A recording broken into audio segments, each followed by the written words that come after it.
What's up, YouTube? Chevy Brother checking back in with you guys. This is a little update on my slash 4x4 speed run build, the slash 4x4 LCG, I should say, speed run build.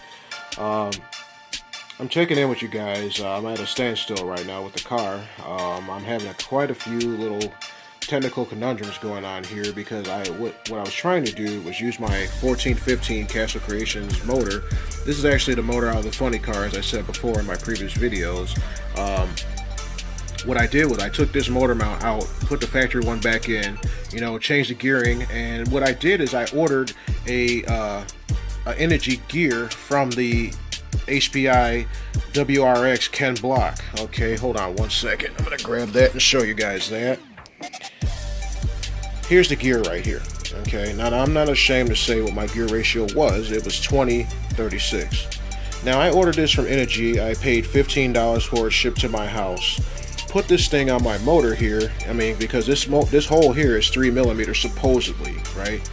Now I put it on my motor. The thing didn't even fit on the shaft. Okay, this is the second Energy part that I've ordered before, and from my opinion, Energy does not. Their machining processes are not that good. I contacted Energy and they were like, well, you can send it back. We'll take a look at it. If it's effective, we'll send you another one, yada, yada, yada, yada. So I looked at it and I'm like, okay, for me to send it back insured and all that good stuff, it's going to cost about as much as I paid for that thing. So now I'm just stuck with a $15 bum part from Energy. This is the second one I got, so I'm not going to use Energy products ever again, and I highly recommend anybody else. Besides, if you're building a rustler for speed runs and you use a gearbox from Energy, those are cool. Anything else from Energy, I would not use it because their machining is not, to spec. They say it's supposed to be direct fit. No, you have to do your own machining to get it to work right, to fit and all that. And some people just don't have the skill or the tooling to do that. So I would never, ever spend any money with Energy parts ever again. Okay, getting back to the car, let me give you guys a quick quick walkthrough, I'm sorry, because some of you might not have seen my previous videos, so let me give you a walkthrough here. What you see here is a slash 4x4 LCG kit. I got the drivetrain.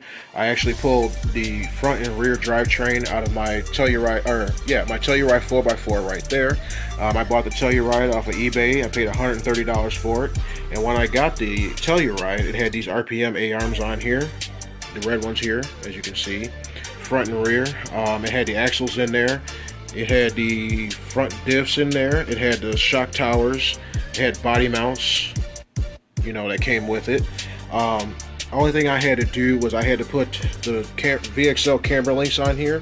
I swapped those off of my Rustler because the Rustler and the slash 4x4, they both share 49mm camber links. So I was able to take those off my Rustler and put them on here. Hold on, let me get this thing set right. Okay. So I was able to swap them off my Rustler and slap them on here. As far as shocks, now these shocks come off of a Rebo 3.3. I had a couple issues with the shocks. Now I kind of figured that out and I wanted to touch on that. Now as far as the shocks, when you go with the GTR springs, they have two different lengths. Okay. Now they have the shock hardness where you look at it, this is a green stripe in the back, and in the front I have the orange stripe. Now when you're looking at these shocks, you got to be kind of careful because they do have two different sizes. They have a 90mm and they have a 120mm. Now the shocks or the springs are different because the Traxxas Summit uses these springs also. So you can use Summit springs or you can use Rebo 3.3 springs. But when you order your springs, be careful because if you're building a speed run car like this, you want the 90mm because the spring is actually shorter. Now if you get the 120mm like I had in the front here, it's going to have the front of your car sitting up like this or have your car sitting high off the ground. So what you want to do is get the 90mm springs, and I've been looking at a couple other gentlemen's videos on YouTube. A lot of them run the orange stripe, all the way around, or either they run the orange in the front, orange and green, or orange and blue. There's different, shock and spring setups that you can run, but make sure you run the 90mm because those are the shorter springs there. A confusing thing I had, I was talking to Byron at Poseidon Motors. I actually contacted him today. Shout out to Poseidon, shout out to Byron, thank you very much. I was talking to him because I was looking at, trying to find a motor to run 4S and actually use this ESC. Well, from what Byron was telling me, that this 1415 motor, the way I have it geared, the ESC and everything, and the type of battery that I wanted to use, is no good. So basically what I have to do is try to find another motor and actually boost my power up from 4S to 6S. I know that's going to cost a lot of money. I know, I've already bought this ESC. I haven't used it. I haven't wired it. I haven't fired it. I haven't done anything. So, I'm kind of stumped on that. I'm trying to find a decent a decent motor that'll run on 4S.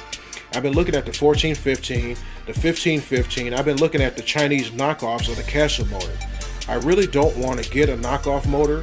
I really want to go Castle, but I've been looking at the cost of the motors, and they're just, to build a car to go for speed runs is very expensive, most of the motors I've been looking at is $150, $200, and then, looking at ESCs, you're looking at $183, because I was looking at the Mamba Monster 2, I was looking at the XLX, the XLS, and a couple other ones from Castle, and a lot of those are like $200. So for electronics, you're looking at $400, $500, plus batteries. Because I was looking at the Turnigy Graphene, the Max Amps batteries.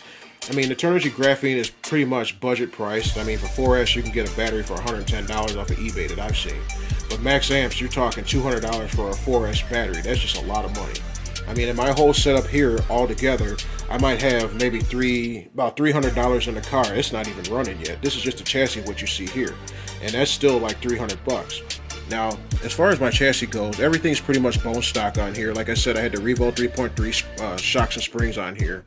I have the stock. Let me get this thing here. I have the stock dry shafts in there. The axle carriers, everything's bone stock. I have a modified wheelie bar in the back that I made.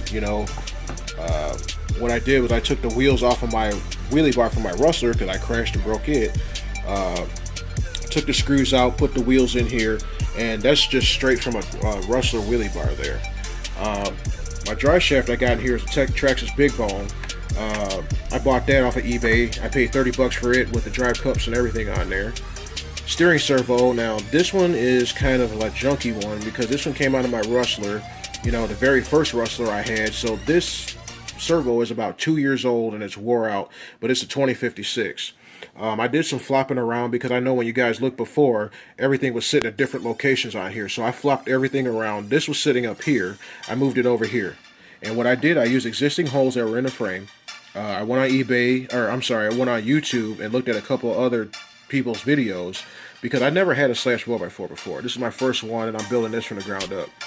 But everybody had their stuff mounted on here, and I was looking at the frame more, and I did some tinkering around last night, and these dropped right into the existing holes. So what I wanted to do is move everything over to keep all the weight in the vehicle low to the ground as possible along with the battery. Now what I did was I flipped the motor from the stock motor mount, put my Saga Custom RC motor mount back in, and moved the motor back up here. Now what you see here, this is actually a spur gear adapter. The shaft on this motor is 3mm.